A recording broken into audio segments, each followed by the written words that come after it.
The halls of Stellar Academy gleamed with bioluminescent panels, their soft glow illuminating students from a dozen different worlds.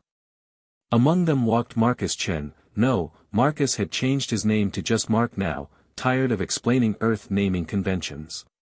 He was the only human in a school of 2,000 alien students, and they never let him forget it. "Look, it's the ape descendant," sneered Vexthor, a tall Krillian whose purple skin shimmered under the corridor lights. His 4 arms crossed in a gesture of superiority as his friends laughed. "Tell me, Mark, do you still live in caves on your primitive world?" Mark clutched his datapad tighter, trying to ignore them. This was his 3rd year at the academy, and the mockery had only intensified. His species was considered a joke throughout the Galactic Federation, barely worthy of the provisional membership they'd been granted 5 years ago. "I heard humans still use physical currency," added Lyra, a crystalline silicath whose body refracted light in dazzling patterns. "How barbaric." "We use digital credits too," Mark muttered, but his voice was lost in their laughter. The worst part wasn't the insults, it was that many of them were based on truth. Earth was primitive compared to these civilizations. While other species had mastered faster-than-light travel millennia ago, humans had only recently stumbled into it. Their technology was salvaged, borrowed, and barely understood. Their cities were crude. Their society was fractured. Professor Thaindrill, a wise Centaurian with silver skin and 3 eyes, entered the classroom. "Settle down, students. Today I have an announcement regarding your final assignment." The class fell silent. Final assignments at Stellar Academy were legendary, they determined your placement in the Federation's vast bureaucracy. "This year," the professor continued, "you will be conducting field research. Each group will visit a different member world to study its unique contributions to Federation society." Excited murmurs filled the room. Students began discussing the prestigious worlds they hoped to visit: Krillia Prime with its gravity forges, Silicath with its quantum gardens, Centauri Major with its philosophical temples. "Group 7, Professor Thaindrill announced, reading from his holographic display. "Vexthor, Lyra, Crone, and Zara. You will be visiting." He paused, his expression unreadable. "Earth." The silence was deafening. Vexthor shot up from his seat. "Professor, there must be a mistake. Earth has nothing to contribute. It's a backwater world." "The assignments are final," Thaindrill said firmly. "You leave in 3 days. Mark will serve as your guide." Mark felt every eye in the classroom turn to him. For the first time in 3 years, he smiled. These bullies were about to learn something important. Earth might be primitive, but it had survived things that would have destroyed any other world. And he was going to enjoy every moment of their education. The shuttle descended through Earth's atmosphere, and Mark watched his classmates' faces press against the viewports. Their expressions ranged from disgust to fascination as they observed the planet below. "The atmospheric composition is so basic," Lyra remarked, her crystalline form dimming slightly. "Nitrogen, oxygen, trace gases. No exotic elements at all." "Look at those structures," Crone growled. The massive reptilian warrior pointed at the skyline of New York City. "So small. On my homeworld of Drakkar, our buildings pierce the clouds of the gas giants we orbit." "That's because you need to harvest the atmospheric pressure," Mark said calmly. "We build at a human scale because we don't need to compensate for extreme environmental conditions." "You mean because you're weak," Vexthor shot back. The shuttle landed at the United Nations spaceport, a gleaming facility that was Earth's gateway to the stars. It was humanity's most advanced structure, but Mark could see his classmates were unimpressed. Compared to the orbital rings and space elevators of their homeworlds, it was indeed primitive. "Welcome to Earth," Mark said as they disembarked. "I hope you brought comfortable shoes. We're going to be doing a lot of walking." "Walking?" Zara, a flowing energy being contained in a humanoid suit, seemed confused. "Why not use gravity lifts or teleportation paths?" "Because we don't have those everywhere," Mark admitted. But that's not a weakness, it's by choice in many places. You'll understand soon. He led them through customs, where a friendly human officer greeted them warmly. The aliens seemed surprised by the genuine smile and welcome. On their worlds, bureaucracy was handled by AI or servitor species. Their first destination was Manhattan, and Mark had insisted they take the subway. "This is your transportation system." Vexthor looked at the underground station with horror. "It's beneath the surface. It's loud. It's crowded with random citizens all pressed together." "Exactly," Mark said, leading them onto a train. "Welcome to rush hour." The subway car filled with humans of every description, businesspeople, artists, construction workers, students. The aliens stood out dramatically, but the New Yorkers barely glanced at them. In a city of 8 million, a few aliens weren't worth staring at. "They're not even acknowledging us," Lyra whispered. On any other world, citizens would stop and offer greetings to off-world visitors. "People here have places to be," Mark explained. "But watch." An elderly woman struggled with her bags. Immediately, 3 different humans offered to help. A child dropped his toy, and a teenager picked it up with a smile. A street musician played saxophone, and people tossed coins into his case without breaking stride. "You live among chaos," Crone observed. "But there's an order to it. An understanding. We call it society," Mark said. "Now come on. The real tour starts here." He led them up the stairs and into Times Square. The massive electronic billboards blazed with light and color. Thousands of humans moved through the space in organized chaos. "This is just one neighborhood," Mark said. "In one city. On one continent. Earth has thousands of cities like this, each one unique." For the first time, his classmates were silent. They were beginning to realize that Earth was far more complex than they'd imagined. The next morning, Mark took them to the American Museum of Natural History. Vexthor had complained about wasting time on primitive artifacts, but Professor Thaindrill's assignment required them to understand Earth's historical context. "This building is over 400 years old," Mark explained as they climbed the stone steps. "We have structures that are 400,000 years old," Vexthor muttered. "Do you maintain them as public spaces?" Mark asked. "Or are they just monuments?" The question gave Vexthor pause. Inside, Mark guided them through the Hall of Human Origins. The displays showed humanity's evolution from early primates to modern humans, a journey of millions of years. "You evolved naturally?" Zara's energy form pulsed with surprise. "Without genetic engineering or guided adaptation?" "Every species evolved naturally at some point," Mark said. "Not in our recorded history," Lyra countered. "My people have been modifying our genetics for 50,000 years. I don't even know what an original silicath would look like." The exhibit showed early humans surviving ice ages, migrating across continents, developing tools and language. It showed them hunting megafauna, building shelters, creating art in caves. "Your ancestors lived in caves," Crone said, but his tone was different now, not mocking, but curious. "And they survived?" "They thrived," Mark corrected. "Every one of my ancestors, going back millions of years, survived long enough to reproduce. Through ice ages, volcanic winters, predators, diseases, and wars. An unbroken chain of survival." They moved to the Hall of Dinosaurs. The massive skeletons loomed above them, and Mark watched his classmates' reactions with satisfaction. "These creatures ruled Earth for 165 million years," he explained. "Then an asteroid strike caused a mass extinction. Over 75% of all species died. And humans survived this?" Vexthor asked. "No," Mark smiled. "This happened 66 million years ago. Humans didn't exist yet. But our ancestors, small mammal species, survived when the giants died. We're the descendants of the creatures that inherited the Earth after the greatest catastrophe in our planet's history.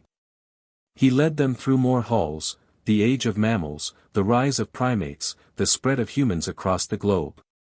Each extinction event, each climate change, each challenge that had wiped out thousands of species, and yet some ancestors of humanity had survived them all.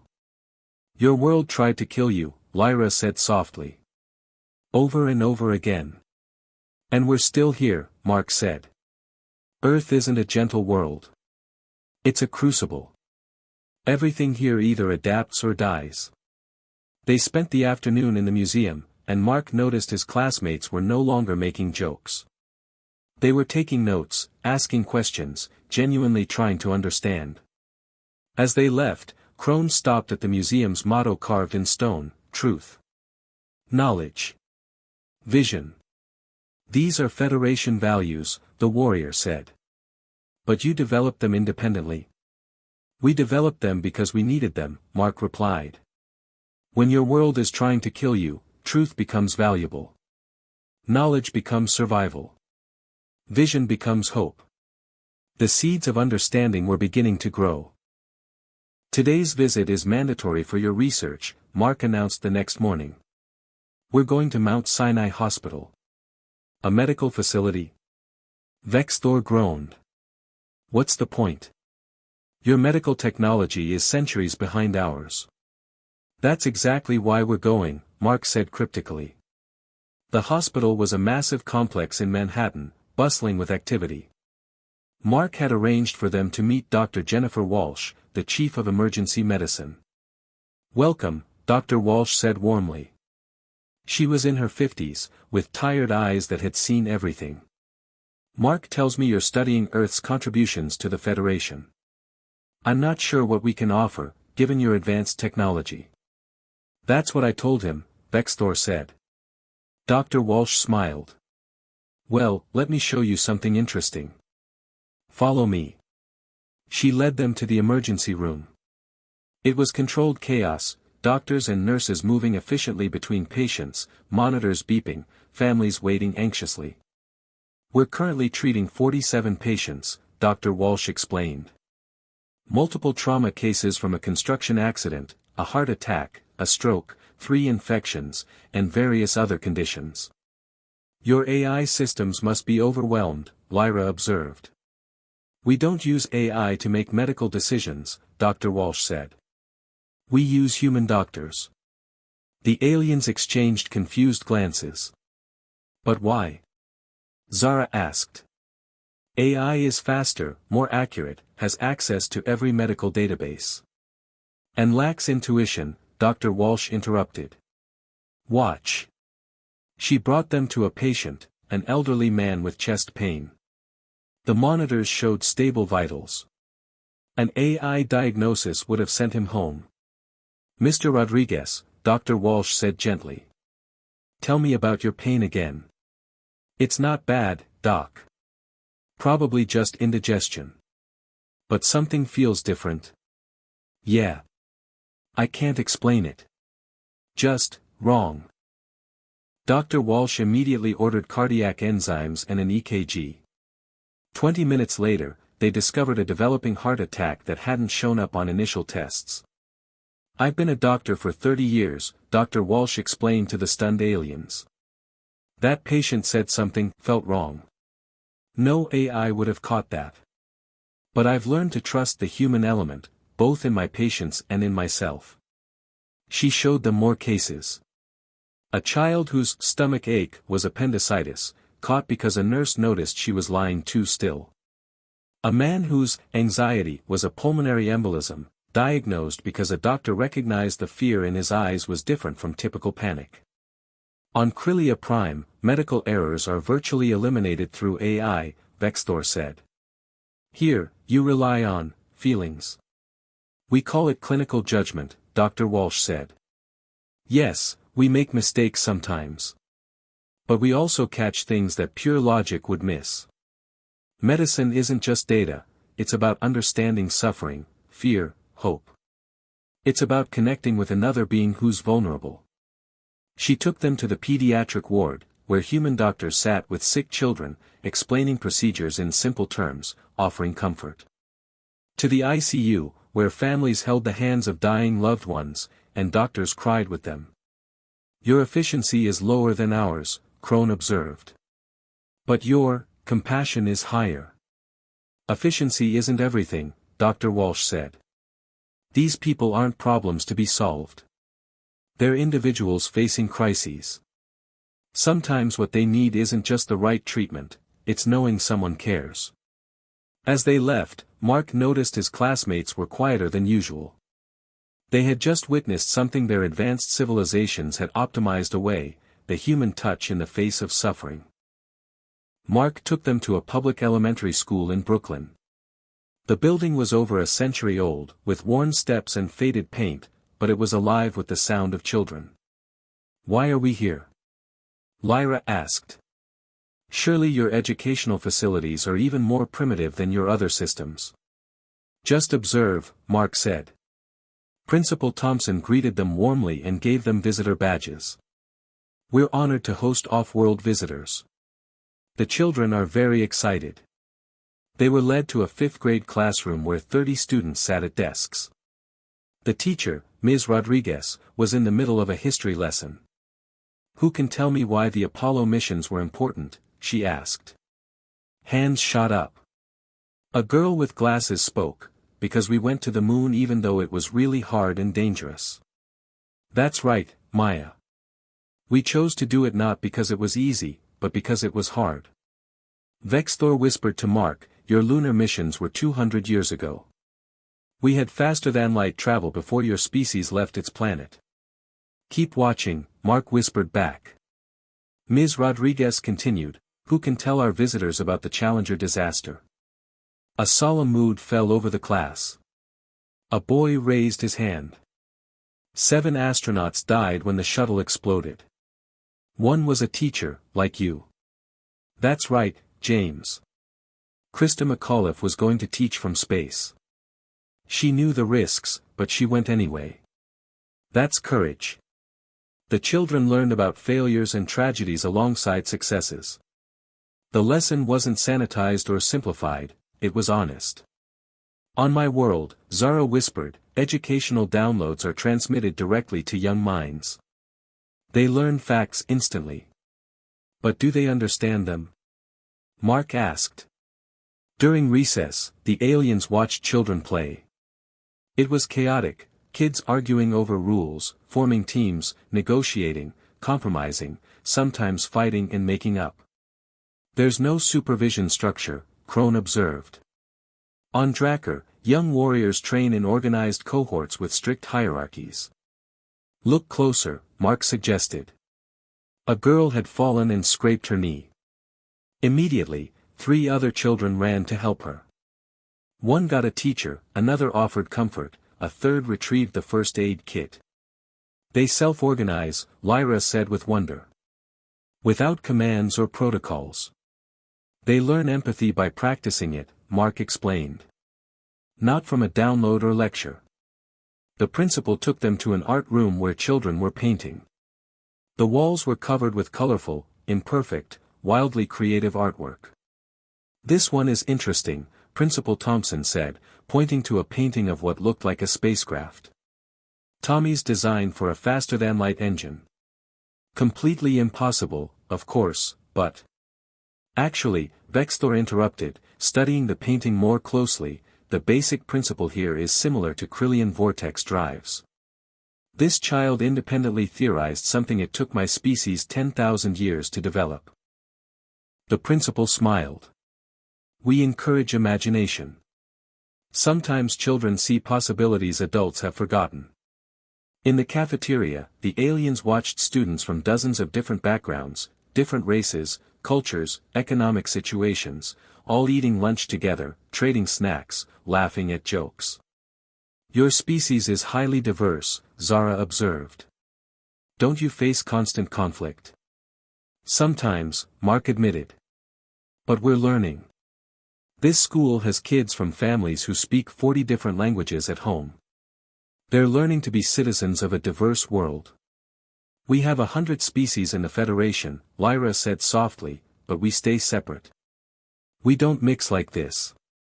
Maybe that's why you're advanced but lonely, Mark suggested. We're still figuring out how to live together, but at least we're trying. On their 5th day, Mark took his classmates somewhere unexpected, the Vietnam Veterans Memorial in Washington, D.C. A war monument? Vexthor said dismissively. Krylia Prime has countless war memorials celebrating our greatest victories. This doesn't celebrate victory, Mark said quietly. It commemorates loss. The black granite wall stretched before them, inscribed with 58,000 names. Humans walked along it slowly, some touching names, some leaving flowers, many crying. These are all casualties from one conflict. Crone asked, his warrior's instinct recognizing the enormity. One war, yes. And we lost. The aliens fell silent. In their cultures, defeats were rarely memorialized, they were embarrassments to be forgotten. Mark led them along the wall. Every name here represents a person. A son, daughter, parent, friend. Each one had dreams, fears, loves. They died in a war that many people back home opposed. Then why honor them? Lyra asked, genuinely confused. An elderly man approached, wearing a jacket with military patches. His eyes were wet as he touched a name on the wall. Excuse me, sir, Mark said gently. Would you be willing to talk to my friends about the memorial? The veteran looked at the aliens with surprise, then nodded. I'm John. This is my brother's name, Tommy. He was 19. I'm sorry for your loss, Crone said, the formal response of Drakkar warriors. Thank you. Tommy died saving his squad. Jumped on a grenade. John's voice cracked. He could have run. But that wasn't who he was. Why did you fight if your people opposed the war? Vexthor asked, not unkindly. Because our friends were there. Our brothers. Right or wrong, we didn't abandon each other. John looked at the wall. This memorial doesn't say the war was good or bad. It just says, these people mattered. Their service mattered.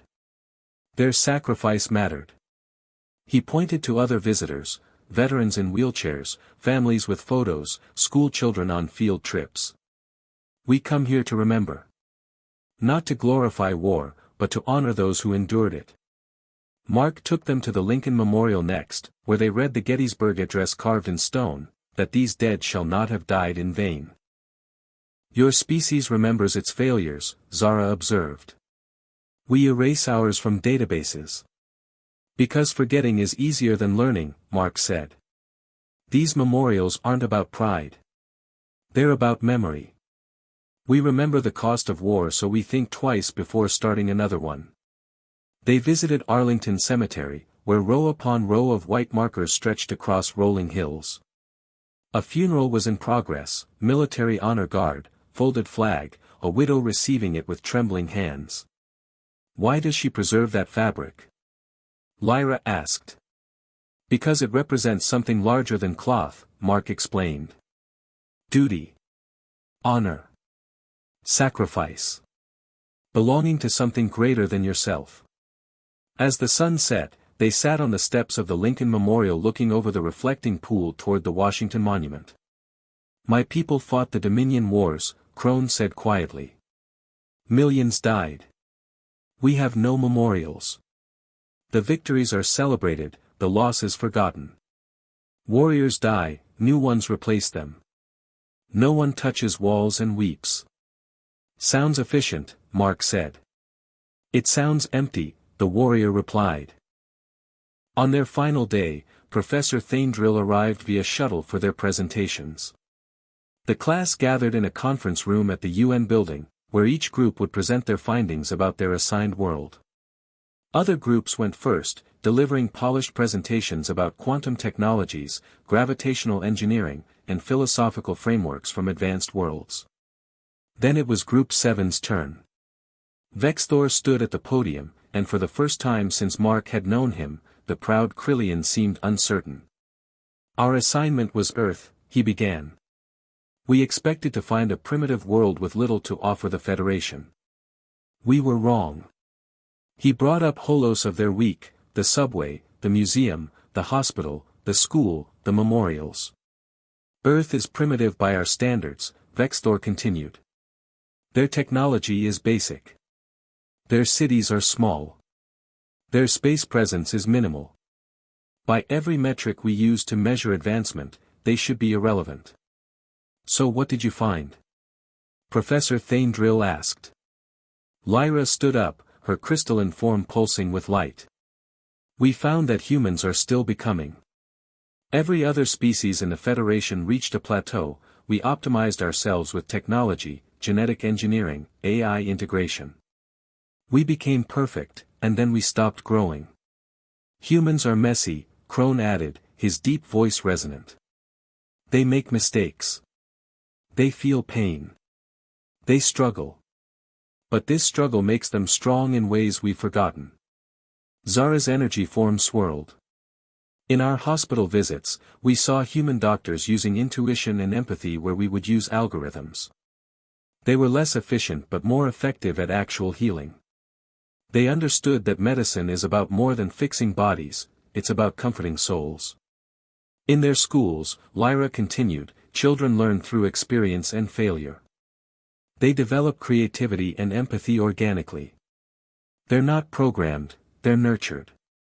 It's slower, but it produces individuals who can innovate in ways our educated youth cannot. Vexthor pulled up images of the Vietnam Memorial.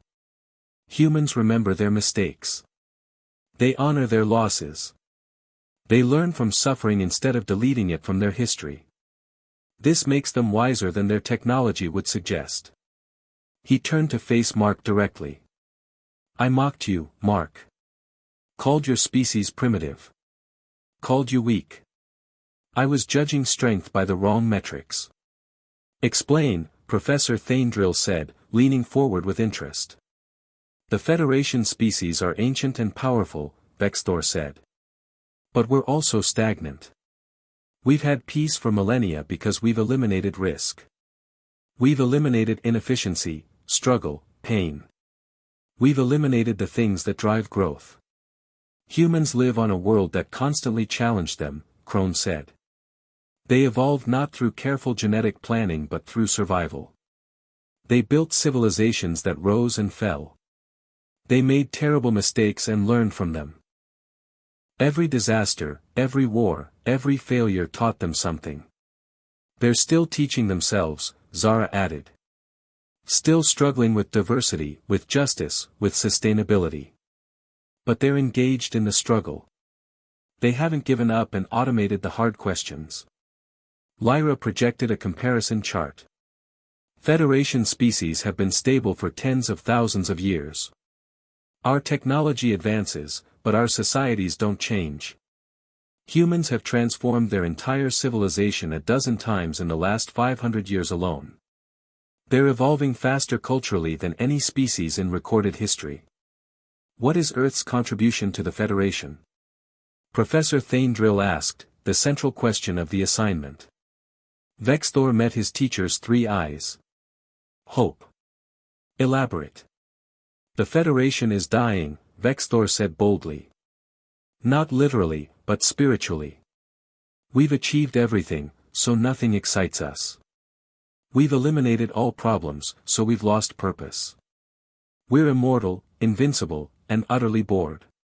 Humans are still hungry, Mark said quietly, speaking for the first time. Still dreaming.